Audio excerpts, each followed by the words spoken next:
By 6 a.m., we had arrived at the residence of ex-Premier Amama Mbabazi in Kololo, a leafy suburb of Kampala. Movements in and out of the gate characterized the better part of the morning as preparations for the journey kicked off. His daughter, Nina Mbabazi, could be seen coordinating the early morning activities and assuring that all was in order. These men, who would later form part of his security detail, were part of the procession. We sought to find out what his expectations of the trip would be and his reactions to conditions in Kaihura's letter. General Kaihura overstepped his authority because I only gave him notice that I'm going to hold meetings. I didn't ask him for his permission to hold meetings or not, because I don't need his permission. At about 8:15 a.m., Mbabazi left his house in a convoy of 6 vehicles. These plainclothes men, who were his security personnel, ensured that the jam did not get into his way. Unlike during his attempt to consult in Mbale on July 9th, there were no signs of police roadblocks on the major highways. An arguably smooth ride from Mbabazi, if you like. The first stopover was from supporters at Busembatia outside Iganga town.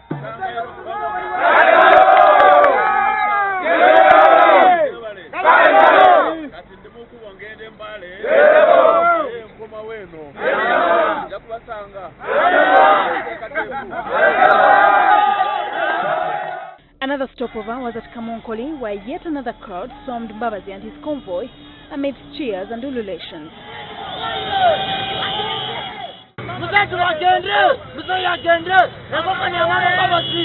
And for about an hour, Mbabazi's convoy negotiated through thick crowds as he entered into Mbale town.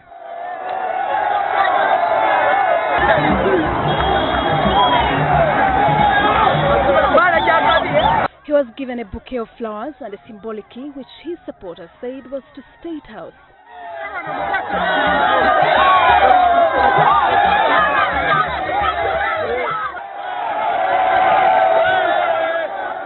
Mbabazi then headed to Pretoria Hotel, where he was to meet his delegates, the sole purpose for which he had travelled to Mbale, as provided for under Section 3 of the Presidential Elections Act.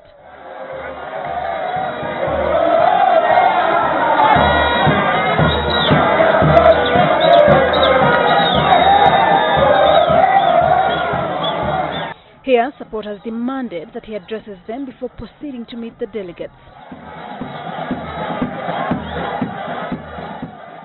But chaos ensued as some demanded to enter, claiming they all wanted to be part of the delegates' meeting, which was for a selected few. The meeting with the delegates lasted only for a short while as those left out grew angrier. Mbabazi emerged to lead a procession to Cricket Overgrounds, where he was to address a rally. There was a momentary standoff with the police as they blocked crowds from accessing the main street.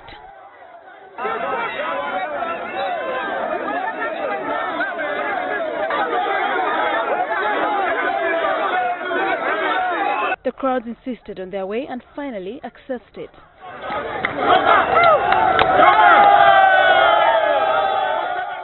Mbabazi was then escorted to the Cricket Overgrounds, where large crowds awaited him. Former Prime Minister Amama Mbabazi has concluded his first consultative meetings here in Mbale. According to the Presidential Elections Act, it gives him powers and any other president to go and consult. But he's ended his meeting here with an appeal to the people of Mbale to vote him what he says are better ideas for governance of this country. Student NCD, Mbale.